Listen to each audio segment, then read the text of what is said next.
Salam, hər vaxtınız xeyir əziz şagirdlər. Mən Eləyir Akademinin Azərbaycanlı müəllimi Sona Məmmədova. Bugün keçirilən sınavın cavablarını sizlə izahlı şəkildə bölüşmək istəyirəm. Deməli, Azərbaycan dili 27-ci sual. Görəsən, indi də dünənki kimi oxuya bilərmi cümləsində işlənmiş köməkçi kisələrin təhlili ilə bağlı səhvi soruşur. Deməli, mumi sual ədatıdır. Bəli, doğrudur. Sual ədatıdır. Özünüz bilirsiniz. Sual ədatları bəs, məcər, yəni, mü, ki və s.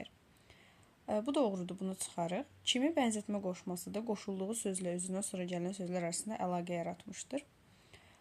Uşaqlar, sualı hazırlayarkən bura qədər olan hissəsi doğrudur əlbəttə ki. Buradan sonra sizi birazcık çaşdırmaq istəmişəm. Əgər diqqətli olmusunuzsa, böyük ehtimal çaşmamısınız. Kimi bənzətmə qoşmasıdır doğrudur. Burada dünənki kimi. Qoşulduğu sözlə özündən sonra gələn sözlər arasında əlaqə yaratmışdır söhbəti səhvdir. Çünki əlaqə yaradan nə idi? Bağlayıcı idi. Yəni, bağlayıcı sözlər və ya cümlələr arasında, abzaslar arasında əlaqə yaradır, onları bağlayırdı. Ona görə də B variantı səhv olacaq. Görəsən, güman şübhə bildirən modal sözdür. Bəli, doğrudur. D ədat deyil, iştirak bağlayıcı kimi işlənib. Bəli, indi də, yəni həmçinin indi iştirak bildirir. Doğrudur. Köməkçi hissələri işlənən bu cümlə ikinci dərəcə üzvlərin iştirak etdiyi sadə cümlədir. Sadə cümlədir, bəli, bir qrammatik əsası var. Daha sonra köməkçi hissələri işlənib, bəli, dadə var, kimi var, mumi var. İkinci dərəcə üzvlər varmı? Bəli, dünənki kimi oxuya bilər. Necə oxuya bilər? Necə, nə tərzdə dünənki kimi? Zərfliyimiz var, həmçinin zaman zərfliyi də var indi. Ona görə də bu da doğrudur. Və cavabımız olur birinci sualda B variantı. 28. Biri yalnız frazoloji birləşmə kimi işlənə bilir. Yola düşmək, top yola düşdü desəm, həqiqi mənalı sərbəst birləşmə olacaq. Amma avtobus yola düşdü, frazoloji birləşmə olacaq. Yəni, hər ikisi ola bilər. Başa vurmaq. Bir var həqiqətən nə isə başa vurmaq. Bir də var ki, məsələn, ömrünü başa vurdu və yaxud da yaxşılıq eləyib başa vurdu. Yəni, həm frazoloji kimi işlənə bilər, həm də normal birləşmə kimi bunu da çıxaram.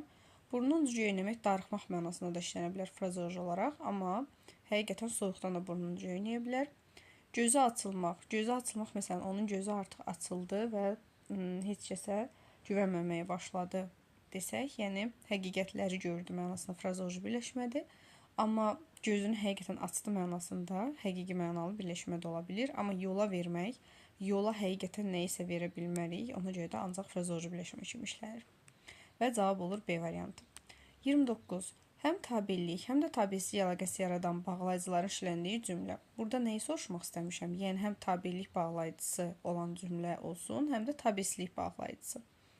O atın ətrafında dolandı, dal tərəfinə keçdi və daş kimi donub yerində qaldı. Burada tək bir bağlayıcı var, o da və bağlayıcıdır və tabelsizlikdir. Ona görə cavabım bu deyil. İndi ki, bir yerdə çalışırsınız, gərək bir-birinizi başa düşəsiniz. Burada indi ki, şərt bağlayıcısı var. Başqa bir şey yoxdur. Gərəklə sizi çaşdırmaq istəmişəm, bu ədatdır. Arzu ədatıdır. Əgər biz bunu əvvəldən bilmiş olsaydıq, yenə də heç kimə deməzdik. O isə sözün üstündə durmadı. Əgər tabellik bağlayıcısıdır, şərt bağlayıcısıdır, o isə, amma ancaq, lakin isə fəqət halbuki, bu da qarşılaşdırma bağlayıcısı, amma tabelsizliyin içində. Deməli, həm tabelsizlik bağlayıcısı tapdım, həm tabellik bağlayıcısı. Və cavabım olur C variantı. Tahir Lətifənin sözünü işdə bilmirdi. Ona görə ki, səbəb bağlayıcısı tabellikdir, başqa bir şey görmürük. Tapdıq da iştirak bağlayıcısı tabelsizlikdir, amma və də tabelsizlikdir, tabellik bağlayıcısı görmürük. Daha sonra 30. Evlər, eyvanlar, gəmilər, hər tərəf bayraqlar və xalçalarla bəzədilmişdir cümləsi ilə bağlı uyğunluğu müəyyənləşdirin. Doğrunun altında yazmışıq ki, tünd qara hərflərlə verilmiş sözlər morfoloji cəhətdən isimdir. Bəli, evlər, heyvanlar, gəmilər həqiqətən də isimdir. Doğrunu doğrunun altında yazdığım üçün doğrudur, götürdüm. Cümlənin xəbəri düzəltmə feillə ifadə olunub. Bəzəmək, bəzətmək, bəzədilmək. Bəli, iki leksik şəkilçimiz var. Düzəltmə feillə ifadə olunub. Bu da doğrudur. Doğrunun altına yazıb götürürəm. Cümlədə yalnız bir köməkçinin hissəsi işlənib. Və bağlayıcımız var. Həmçinin xalçalarla bəzədilmişdir. Xalçalar ilə qoşmamız var. Ona görə də 1 yox, 2 dənə idi, səhvdir. 1-2 olan variantları ilə saxlasaq, cavabımız artıq bəllidir. Amma yenə də baxaq. Yanlışın altında cəm şəkilçi qəbul etmiş sözlərin hamısı adlı xaldadır. evlər, eyvanlar, gəmilər, bayraqlarla, xalçalarla, bəli, hamısı adlı haldadır. Bu doğru fikirdir, amma bunu yanlışın altında yazdığımız üçün götürməyəcəyik. Cümlənin xəbəri quruluşda sadədir. Məchul növdə olan feillə ifadə olunmuşdur. Xəbər olaraq quruluşda sadə nə demək? Cümlənin xəbəri quruluşda sadədir. Sadə xəbər nə idi? Sadə xəbər nitq hissəsinə ifadə olunurdu. Bu da həqiqətən nitq hissəsinə ifadə olunub. Baxın, mən feil olaraq deməmişəm. Feil olaraq desəydik sadədir, səhvdir. Çünki bayaq da dedik ki, bəzətmək, yəni t var orada, il də var həmçinin şəkilçi olaraq. Cümlə üzvü olaraq sadədir, çünki nitq hissəsinə ifadə olunub. Əgər söz birləşməsinə ifadə olunsaydı, mürəkkəb xəbər olardı. Ona görə bu hissəsi düzdür. Məchul növdə olan feillə ifadə olunub. Bəli, kimsə tərəfindən bəzədilib. Bu da düz fikirdir, amma gətirib səhvin altında yazıb, ona görə götürmürük. Tamamlıqlar düzəltmə isimlərlə ifadə olunub. Düzəltmə isimlərlə deyil. Nə etmişdir? Bəzədilmişdir. Hara? Eyvanlar, gəmilər, evlər. Nə ilə bəzədilib? Bayraqlarla. Nə ilə? Xalçalarla. Tamamlıqların bu ikisidir və hər ikisi sadədir. Ona görə səhvdir, amma səhvin altında olduğu üçün səhvin altında yazdığımız üçün düzdür yer olaraq. Və cavab olur A variantı. Daha sonra 32-ci sual. Burada 31-ə baxmadıq. 31. Tünd qərəflərlə verilmiş sözlərdən hansılar yiyəlik haldadır? Bu gündən sağlam həyat tərzi, həyatın tərzi. Yanında mənsubiyyət varsa, bu onsuz da yiyəlik halda artıq. Həyatın tərzi. Bizdən də yiyəlik soruşduğu üçün götürdük. Həftə sonları, yenə həftənin sonları burada da yiyəlikdir. Böyüyün sözünə baxmayan insan peşman olar. Nə edər peşman olar? Kim? İnsan. Adlı haldır. Mübtədadır. Babamgilin həyəti rəngbərəng güllərlə bəzədilib. Həyət babamgilə aiddir. Buradakı i mənsubiyyətdir. Ona görə adlı haldadır. Bunu götürmürəm. Əsərin hamı tərəfindən bəyənildi. Sənin əsərin mənsubiyyətdir. Adlı haldadır. Bunu da götürmürəm və cavab olur Y variantı. Yalnız 1-2. Daha sonra 32-ci sual. Uyğunsuzluq. Bura diqqət yetirək. Sevinç istəmədən bacısına elə sözlər deydi ki, onun xətrinə dəydi. Onun gətirdiyi kitablar mənim öz kitablarımdan daha maraqlı idi. Bu cümlələrə baxırıq. Birinci cümləmizə nə yazmışıq? Əvəzli işlənib. Elə sözlər, necə sözlər doğrudur. Amma yer olaraq səhvdir. Çünki burada da əvəzliklərimiz var. Bu qədər əvəzliyimiz var. Bu hər iki cümlə üçün keçərlidir. Ona görə yer olaraq səhvdir, amma səhvi soruşduğu üçün götürdük. Tabiəsizlik bağlayıcı iştirak edib, təkcə 1-ə yazıb. Burada tabiəsizlik bağlayıcı yoxdur. Tabiilik bağlayıcı işlənib. Ona görə səhvdir. Səhv olduğu üçün götürdük. 1-2 olanları saxlayırıq. Elə cavabımız əslində bəlli olur. Yenə də oxuyaq. Hər iki cümlədə ədat işlənib. Baxaq. Deməli, birinci cümlədə sevinç istəmədən bacısa elə sözlər deyir ki, yoxdur axı, burada elə söz, necə söz. Bu əvəzlikdir. Ona görə də bu səhvdir, səhv olduğu üçün götürdük. Hər ikisi nəqli cümlədir. Bəli, nəqli cümlədir. Əmr şəklində falan da deyil, feil, ona görə əmr cümləsi də deyil. Bu doğrudur, bundan işimiz yoxdur. Təyinə vəzli işlənib, bunu sağdakı cümləyə yazıb. Bəli, öz var. Yuxarıda varmı? Yoxdur. Ona görə bunu da düz yerə yazıb. Cümlədə çoxaltma dərəcəsi olan sifət var. Daha maraqlı. Ən, lap, daha olduqca çox sifətin çoxaltma dərəcəsini yarada bilən ədatlardır. Ona görə də çoxaltma dərəcəsindədir. Bu da doğrudur bir sözlə və ona görə də bunu daha götürmürük. Cavab olur 1-2-3 A variantı. 33. Asıl tərəfi məsdər tərkibi ilə ifadə olunmuş isim birləşmə işləyən cümləni müəyyən edin. Aslı tərəfi. Deməli, aslı tərəf birinci tərəfdir, düzdürmü? Asıl tərəf birinci tərəfdir və məsdər tərkibi ilə ifadə olunmalıdır. O asıl tərəf isim birləşmə olmalıdır.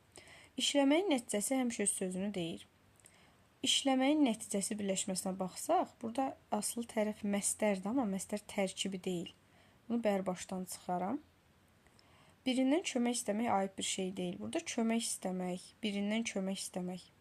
Bu məsdər tərkibidir, amma bizə bu özü məsdər tərkibi müstəqil şəkildə bizə deyildi ki, isim birləşmə olsun, amma asıl tərəf məsdər tərkibi olsun. Bu o qaydaya uymur, ona görə götürmürük. Adil hiss edirdi ki, universitetə qəbul olmaq arzusu daim onu daha əzmli çalışmağa vadar edəcək. Bəli. Nə onu vadar edəcək? Universitetə qəbul olmaq arzusu. Bu bir birləşmədir. Əsas tərəf isim olduğu üçün isim birləşmədir. Asıl tərəf də universitetə qəbul olmaq məstər tərkibidir. Tam olaraq bunu soruşurdu bizdən. Cavab C variantı olur. Şah Abbasın belə danışması məstər tərkibidir. İsim birləşmənin asıl tərəfi deyil. Onun ən sevdiyi yemək yalnız anasının bişirdiyi mərcimək şorbası idi. Burada da yoxdur. Məstər tərkibi, ona görə də çıxır. Daha sonra 34. Aşağıdakı şeir parçasını işləmiş əvəzliklərin məna növünü və sayını müəyyənləşdirin. Bu necə dünyadır? Bu şairə əvəzliyi, hətta burada yaza bilərik. Necə sual əvəzliyi ayrı-ayrı qruplaşdıraq. Bu işarə əvəzliyi, necə sual əvəzliyi, insanoğlunun xəyalı göydədir, özü yerdədir, özü təyin əvəzlik. Sağ ikən çiynində həyatın yükü, öləndə cəsədi çiyinlərdədir. Bu necə dünyadır? Yenə bu necə, bu necə. Artıq 3 dənə bu oldu, 3 dənə necə oldu. Ölümü həqiqət, həyatı röya. Bir dənə də təyini. Deməli 3 sual, 3 işarə, bir dənə təyini və cavabımız olacaq. Əlbəttə ki, B variantı. Daha sonra hansı bənddə uyğunluq gözlənilib? Bizdən gözlənilib deyir, altına xətt çəkək. Çaparaq sözü zərf və feil kimi işlənə bilər. Bəli, çaparaq gəldi. Bir də bunu bəlkə də bilirsiniz, bəlkə də bəziləriniz bilmirdiniz, amma öyrənmiş oldunuz, öyrədici olmasını istəmişdim. Çaparaq sözü vurğu axıra düşəndə sözcük vurğu çıxarılıb deyə fərqli formatda yazmışam, amma bilin ki, vurğu ilə də biraz bağlılığı var. Çaparaq sözü axıra düşəndə vurğu zərf olur, çaparaq gəldi, yəni tələm-tələsik gəldi. Amma çaparaq gəldi desək, onda ara-qərək feil bağlama şəkilçisi kimi atı çaparaq gəldi, feil olur. Bir sözlə bu doğru fikirdir və qabağına da doğru yazdığımız üçün doğrudur. Elə cavab A variantı olacaq. Yaza-yaza, baxa-baxa sözləri feili bağlamaq düzdür. Yazaraq, baxaraq. Asta-asta, yavaş-yavaş sözləri isə zərfdir. Bu düz fikirdir, amma niyə yanlışdır? Ona görə götürmürük. Cana gəlmək amonim frazor birləşmə deyil. Amonim frazor birləşmədir. Bu yanlışdır, amma qabağına doğru yazmışıq. Bir var cana gəlmək, yaxşılaşmaq, dirilmək, canlanmaq mənasında. Bir də bezmək mənası var. Boğaza yığılmaqdır sinonimidir. Bu səhvdir. Güləyən, cüsəyin sözləri qurulursa sadə, inişi zaman mənalı feili sifətlərdir. Səhvdir. Feili sifət deyil, amma qabağına doğru yazılıb. Çünki gülmək, güləyən, ağan əyən feili sifət şəkilçisi deyil. Feildən sifət düzəldən leksik şəkilçidir. Küsmək, küsəyən. Əgər desəydim küsən, onda feili sifət olardı. Və yaxud da gülən, onda feili sifət olardı. Amma burada ağan əyən şəkilçisi leksik şəkilçidir və sifət yaratdı. Bu artıq sifətdir. Feili sifət yox. Daha sonra maraqlı söz zərf kimi işlənə bilməz. Bu da doğrudur, amma qabağına yanlış yazılıb. Niyə? Çünki lülü sifət düzəldən şəkilçidir və istər feil aid olsun bu söz, istər yox. Maraqlı sözünü biz sifət kimi götürəcəyik. Çünki lülü adlı zərf düzəldən şəkilçi yoxdur. Daha sonra 36. Səhv yazılmış sözləri müəyyən edin. Büllur düz yazılıb, müdür yox, müdir olmalıydı.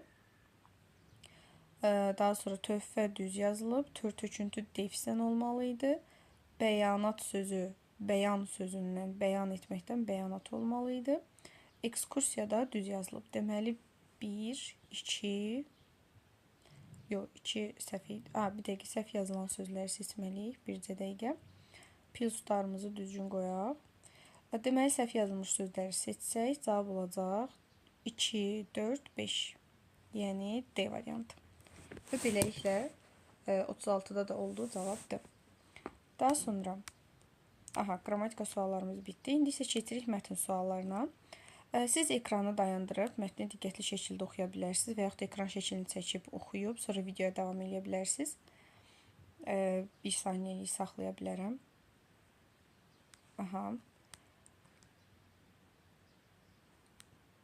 Bəli, yəqin ki, çəkdiniz. Deməli, mətn tərkib hissələri əsasının uyğunluğu birinci sualda soruşur. Baxaq. Deməli, giriş hissəsi əsas nəticə isə uğursuzluqdan da nəsə öyrənmək olar. Uğursuzluqdan nəsə öyrənmək olar. Bu, əlbəttə ki, haradaydı? Çox getdik. Bu, giriş hissədəydi. Ona görə də biz bunu yazacağıq 1-ə. 1-in girişə yazırıq A. Daha sonra məhsuldarlığın sirri açıqlanır. Məhsuldarlığın sirri buradaydı, nəticədəydi. Ona görə yazacağıq 3-ə. 1-ə A olan variantları saxlayaq. 3-ə B olan variantları saxlasaq, A, B arasına qalırıq. Daha sonra odunçu problemin səbəbini öyrənir. Bu əlbəttə ki, əsas hissədə idi. Müdirin köməyi ilə öyrənir. Elə 2-yə C olan variantlar hələ ki olur yenə də. Daha sonra müdir odunçunu günahlandırır. Bu ümumiyyətlə səhvdir, çünki mətndə belə bir şey yoxdur. Ona görə də B-ndə çıxırıq və cavab olur A variantı. Daha sonra 38 mətndə qara rənglə verilən sözün mənasını müəyyən edin. Motivasiya sözüdür. Motivasiyası artan odunçu. Əlbəttə ki, motivasiya insana stimul verən şəxs deyil, çünki bu şəxs yazıb. İnsanı yanlış hərəkətlərdən çəkən amil bu da deyil. Müəyyən məsələnin həll edilməsi üçün tədbirlər planı yox. İnsanın məqsəd yönlü hərəkətlərə sövq edən səbəb amil. Tam olaraq budur cavab. Etdiyi səhvlərdən nəticə çıxarmaq xeyir. Mətnin əsasən yanlış fikir müəyyən edin. Müdir işçini ruhlandırmaq üçün əlindən gələni edir. Bəli, bu doğrudur. Çünki onu ruhlandırırdı, əlindən gələni eləmişdi bunun üçün. Daha sonra odunçu gücünün getdikcə azaldığını düşünür. Bəli, o elə düşünmüşdü. Bu da doğrudur. Bunun da işimiz yoxdur. Odunçunun 3-cü gün kəsdiyi ağac ilk gündəkindən 2 dəfə az idi. Bu səhvdir. Çünki 3-cü gün kəsdiyi ağaca baxaq, bir də ilk gündəkindən nə qədər olduğuna baxaq. Deməli, İlk gün 18 ağac kəsir, daha sonra 2-ci gün 15 ağac kəsir, 3-cü gün 10 ağac kəsir. İndi orada demiş ki, 3-cü gün kəsdiyi ağac sayı 1-ci gündəkindən 2 dəfə azdır. 18 və 10. 2 dəfə mi azdır? Əlbəttə ki, yox. Ona görə də səhvdir. Deməli, 2 dəfə az olsaydı 9 ağac kəsmiş olardı.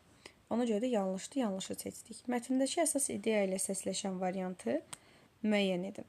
Baxın, burada əsas ideyanı nəzərə almalıyıq. Əgər işinizi sevirsinizsə, ondan zövq alırsınızsa, deməli, siz artıq uğura nail olmuşsunuz. Xeyr. Məğlubiyyətdən qorxanlar deyil, mübarizə aparanlar uğur qazanacaq. Məğlubiyyətdən qorxanlar deyil. Bu da tam olaraq uyğunlaşmır. Bəzi məğlubiyyətlərin səbəbi insanların iş yerdə qoyduqlarında uğura nə qədər yaxın olduqlarını bilməmələridir.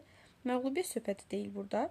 Uğursuzluq nələrsə yenidən daha müdür şəkildə başlamaq imkanıdır. Bəli, odunçunun baltanı itiləmək söhbətinə aid edə bilərik. Onsuz da mətn giriş və nəticə hissələrində uğursuzluqla bağlı xeyli qeydlər də var idi. Ona görə də cavab D olur. Daha sonra 41. Odunçu problemi müdirə danışır fikrini səbəb kimi düşünsək, nəticədə ola biləcək fikir. Odunçu problemi müdirə danışır. Nəticədə nə baş verir? Nəticədə müdir problemin onun özündə olduğunu aydınlaşdırır. Əlbəttə ki, bu doğrudur. Cavab olacaq C. 42-də qarşısında dairə işarəsi qoyulan söz əsasında cədvəldəki uyğun fikirlər soruşur. Dairə işarəsi qoyulan sözü tapsaq, deməli, 10 ağac kəsib gətirir. Həqiqətən kəsir və həqiqətən gətirir. Həqiqi mənadadır bir sözlə. İndi ona uyğun fikirləri seçsək. Həqiqi mənadadır, mətndəki məzmunun uğurlu olmaq şəklində ifadə edilə bilər. Bura qədər doğruydu, amma uğurlu olmaq, ağac kəsib gətirmək uğur deyil. Axı, şans gətirmək olsaydı, Nə əlaqə? Ona görə də bir səhvdir. Kontekstdəki yerinə görə bir şeyin nəticəsi olmaq, törətmək mənalarını ifadə etmir. Bəli, bu düzdür. Bunu götürərik. Yanlışın altına yazıb ki, məcazi mənada deyil, mətndəki yerinə görə başa çıxmaq mənasını ifadə etmir. Bu düzdür də.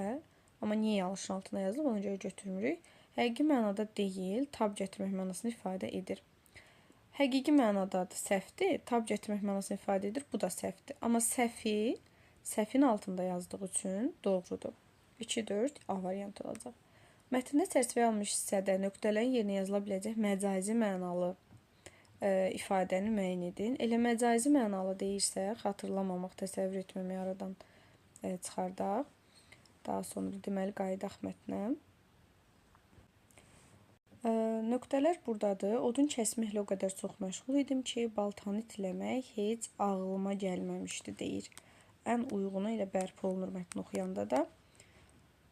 O da dilimə gətirməmək nə əlaqə, aradan çıxmaq nə əlaqə, cavab olacaq C variantı. Ağlıma belə gəlməmişdi. 44. Mətn məzmununa əsasən klasteri boş xanalara yazıla biləcək fikirləri müəyyən edin. Klasterin fikirlər. Deməli, fikirləri yazıb ki, müdir kobud biri idi. Odunçu öz gücünə arxayın olduğu üçün işi daima uğurlu olur. Yanlış fikirdir əlbəttə ki. Tacir odunçunu işə götürəndən sonra ilk günlər iş uğurlu olur. Deməli, bircə əslində biz diqqətsizlik elədik. Deməli, müdir kobud biri idi. müdür çoxu bir idi, səhvdir axı, səhv fikirdir. Səhv olduğu üçün biz səhvləri seçməliyik deməli. Yəni bu klaster səhvlər klasteridir. Səhvləri seçməliyiksə, onda 1 götürərik. Çünki odunçu cüzün arxayın olduğu üçün işi daima uğurlu olur. Fikir yanlışdır. Bunu götürdük. 1 olmayan variantları çıxırıq. Tacir odunçunu işə götürəndən sonra işçilər işi uğurlu olur. Bu doğru fikirdir. Biz doğru fikir seçmirik. İşin qazancı və şərtləri odunçu üçün əlverişlidir. Bu da doğrudur. Bunu da götürmürük.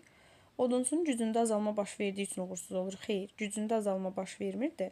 Sadəcə o dayanıb daha məhsuldar işləməyi düşünməmişdi. Yəni baltanı itləmək ağlına belə gəlməmişdi. Ona görə də səhv fikirlər olduğu üçün səhvləri seçdik və cavab oldu D variantı.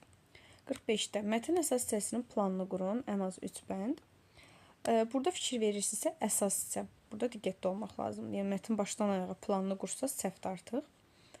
Əsas hissəmizdə başlayır buradan. Yəni, buradan başlayıb plan qurmalıyıq. Və bura qədər. Bura qədər əgər hər hansı bir plan qurmusunuzsa, böyük ehtimal artıq doğrudur. Məsələn, biz nə yaza bilərik?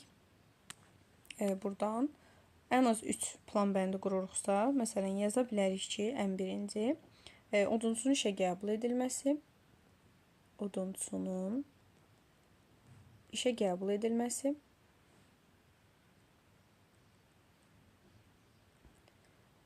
daha sonra ikinci yaza bilərik, məsələn, müdirin ona dəstəyi,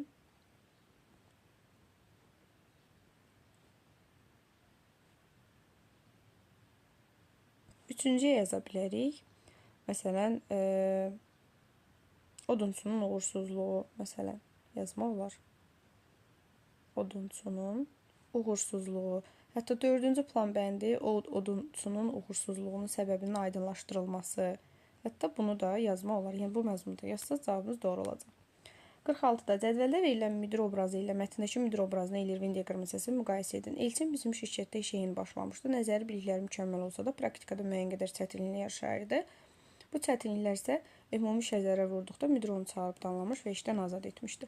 Burada yer az olduğu üçün, yəni siz kodlaşdırma vərəqində rahat bir şəkildə yazacağınız üçün bunu şifahi şəkildə belə deyə bilərik. Mətndəkinə nə yaza bilərik? Mətndəkinə əlbəttə ki, yaza bilərik ki, işçiyə, yəni odunçuya dəstək olur, motivasiya verir, onu daha da həvəsləndirir, onun səhvini aydınlaşdırır, səhvinin aydınlaşdırmasına, üzə çıxarmasına kömək olur. Bu kimi fikirlər yaza bilərsiniz. Cədvəldəkinə də yaza bilərik ki, yəni işçini sırf səhvinə görə, bacarıqsızlığına görə işdən azad edir, işdən qovur, ona istiqamət vermir, onu başa salmır və s. Ortaq nə yazmaq olar? Ortaq da yaza bilərik ki, hər ikisi idarə edici idi, hər ikisi insanlara iş verirdi və s. Bu şəkildə ortaq bir fikir yazmaq olar. Daha sonra gəlirik Şri Lanka mətninə. Şri Lanka mətnində yenə ekran şəklini çəkib oxuyub, sonra bizdən bir yerdə suallara baxa bilərsiniz. Əgər imtahanda iştirak eləməyənləriniz baxırsa. 47. Mətnə əsasən cədvəldən uyğun yerləşdirilən fikirləri müəyyən edin. Deməli, doğru. Ada yalnız yay və yaz aylarında yaşıl olur. Bu əslində yanlışdır, çünki orada yazmışdı ilin bütün fəsillərində. Ona görə də bunu götürmürük. İlin bütün fəsilləri bahar fəsli kimi keçir. Bəli, bu cümlə orada var idi. Ona görə 2-ni götürəcəyik. Daha sonra adaya yaxın yerdən baxanda okeanın ortasına yaşıl bir xalı sərilmiş kimi təsvir başlayır. Sırf həmin cümləni tapsaz adaya yaxın yerdən yox, uzaq yerdən baxanda bu səhv fikirdir. Amma səhvin altında verdiyi üçün doğrudur. Yer olaraq doğru olduğu üçün cavabımız elə B variantı olacaq. Ada xalisi çox qonaqpərvərdir. Bu düz fikirdir, amma gətirib səhvin altına yazdığı üçün səhvdir. Yəni cavab olur B variantı. 48-də mətnə əsasən doğru fikri müəyyən etməyimizi istəyir. Deməli, ada ilin 3 fəslində yamyaşıl olur, 4 fəslində səhvdir. Şri Lankada cəngəlik yoxdur. Orada sırf cəngəlik sözü var idi ki, Şri Lankada cəngəlikdə nəsə yazmışdı. Bu da səhvdir. Şri Lankanın 1/4 hissəsinin dəniz səviyyəsindən 100 metr aşağıda yerləşir. 1/4 hissəsi dəniz səviyyəsindən 100 metr aşağıda yerləşir. Orada səhv eləməmsə, indi göstərəcəm də, yazmışdı ki, 1/4 hissəsi dəniz səviyyəsindən yuxarıda yerləşir. Bu da onun tərs versiyasıdır, amma düzdür də, eyni məntiqə, eyni şeyə gəlib çıxır. Ona görə də cavab C variantı olacaq. O hissəsini hətta sizə göstərmək üçün baxaq. Deməli, Şri Lankanın 1/4 hissəsi dəniz səviyyəsindən 100 metr yuxarıda yerləşirsə, 1/4 hissəsi də aşağıda yerləşir də. Ona görə də burada da elə yazıb. Hər şey qaydasındadır. Şri Lankanın təbiət gözəl olsa da mətbəx baxımından zəngin deyil, səhvdir. Şri Lanka meşə qoyunda ərazi olduğu üçün tarixi abidələrə rast gəlmək olmur. Bu da səhvdir. Daha sonra 49. İkinci abzasda nöqtələrin yerinə yazıla biləcək sözü seçin. İkinci abzasa baxsaq, deməli, Şri Lankada turistlər ilin bütün fəsillərində özlərini burada nə yazsaq, hansı fəsil yazsaq, gerisində deyir ki, müxtəlif ağaclar, güllər ara vermədən çiçəkləyir, bar verir. Hansı fəsildə ağaclar çiçəkləyir, bar verir? Əlbəttə ki, bahar fəslində, yazın əvvəlində. Ona görə də biz nə yazarıq? Əlbəttə ki, bahar fəslində yazarıq. Ona görə də 49-da cavab olur D variantı. Daha sonra 50. Tünd qara rəng ilə verilmiş, yəni fərqləndirilən sözün mənası izah olan variant. Tünd qara deməli, içində şəhərlər unikal gözəlliyə. Unikal gözəllik nə deməkdir? Yəni misilsiz, əvəzsiz. Baxaq görək burada nə var? Qeyri-adi əlahiddə keyfiyyətlərə malik olan, elə budur cavab, qeyri-adi uyğundur. Yəni qeyri-adi, unikal, misilsiz. Bir çox məqsədlər üçün yararlı, bu yox. Eyni funksiyalı obyektlərin vahid şəkildə formaya salması yox. Bir sahəyə şirkət olan vahid geyim forması yox. O uniformadır. İzah edilməz gözəlliyə malik olan, bu da yox. 51. Ekvator yaxınlığında yerləşməsi nəticəsində adada il boyu havanın hərarəti 26-28 dərəcədən yuxarı və ya aşağı olma fikrini hansı abzasa artırmaq daha uyğun olar? Ekvator söhbəti harda keçirdi? Oradan rahatlıqla seçə bilərik. Deməli, elə birinci abzasda Hindistan yarımadasının cənubunda ekvatordan falan qədər məsafədə yerləşən, elə onun arxasınca da bu cümləni yaza bilərik. Ona görə də cavab olacaq Y variantı. Mətnin tərkib hissələri ilə bağlı doğru fikirlər. Deməli, giriş hissəsi əsasında mətnin mövzusunu müəyyən etmək olmur. Niyə olmur? Elə girişdə Şri Lanka demişdi, olur, səhvdir. Əsas hissənin sonunda fikirlər ümumiləşdirilir, mətnə yekun vurulur. Əsas hissənin sonunda deyil də nəticədə yekun vurulur, bu deyil. Giriş hissəni ifadə edən planlar yazmaq mümkündür, bəli. Nəticə hissəsində məntiqi əlaqəni pozan cümlə yoxdur, bəli. Nəticədə də heç bir problem yoxdur, ona görə də 52-də cavab olacaq C variantı. Sonra 53-də. Mətn məzmununa əsasən uyğunsuzluq yaradan fikirlər. İndi baxaq. Deməli, mətndən əsasən ehtimal etmək olar. Adada insanı özünə çəkən məqamlardan biri də qeyri-adi geyimlərdir. Geyim söhbətinə toxunmamışdı. Sadəcə ona görə də bunu mətnə əsasən yenə ehtimal eləmək olarmı? Mətnə əsasən ehtimal eləmək olmaz axı. Yəni geyimə uyğun nəsə bir şey verməyib ki, axı biz onu ehtimal eləməyik. Ümumiyyətlə belə bir şey yoxdur. Yəni ehtimal da eləməyimiz mümkün deyil ona görə. Geyimə aid bir şeyə toxunmayıb. Bunu demək olmaz. Daha doğrusu uyğunsuzluğu soruşursa götürürük. Zəngin mətbəxi ilə seçilən adanın təmizliyi də göz oxşayır. Zəngin mətbəx söhbəti də orada keçmirdi. Ona görə də bunu da təxmin eləyə bilmərik. Mətndə əsasən fakt kimi düşünmək olar. İlk insanın elə burada yarandığı düşünülür. İlk insanın elə burada yarandığı düşünülür. Baxaq. Belə bir şey yoxdur axı. İlk insanın elə burada yaraması. Ona görə də elə 3-ü də götürəcək. Sonra uyğunsuzdur çünki cavab A variantı olur. Ada müqayisə obyekti kimi dəyərləndirilə bilir. Bəli, orada yuxarıda adanın nəyinəsə müqayisə elədiyini görmüşdük biz. Deməli, burada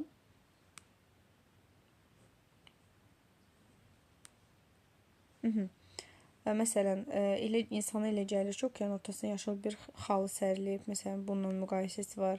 Hətta başqa bir yerdə bir kəhrabanı xatırlatma söhbəti də var. Yəni, müqayisə olunub. Ona görə də bu doğruydu.